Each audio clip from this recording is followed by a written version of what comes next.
आज पवित्र कुराला पंचमी कुंभकार मानकर आज एक विशेष पर्व होइतबा बेले श्रीक्षेत्र में कुंभारपड़ा अंचल में कुंभार परिवार मानकरे स्वतंत्र पूजार्चना अनुष्ठित होइछि। श्री जगन्नाथ मंदिर को हांडी कुड़ुआ वर्ष वर्ष धरी जोगाई दी आसुथिबा ए कुंभार परिवार मानकरे आजिर दिन में चक पिंड और पिटणा समेत अन्यान्य सरंजाम को इष्ट देवता रुद्रपाल और रत्नेश्वरी निकट में अधिवास कर पूजार्चना करा जायथाय।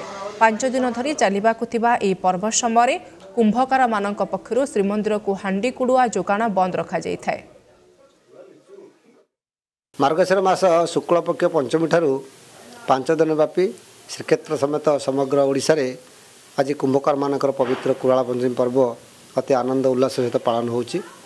आमे समस्ते जेते कुंभकार अच्छु समस्ते आमर हांडीगड़र साज सरंजाम पिंड पिटणा चक को आम पूजा करुचु एवं 5 दिन हविषान्न पालन करी आमर जो मैंने घर मुखिया से व्रत कर समस्त संकल्प करी ए पर्व को अति धूमधाम पालन कर।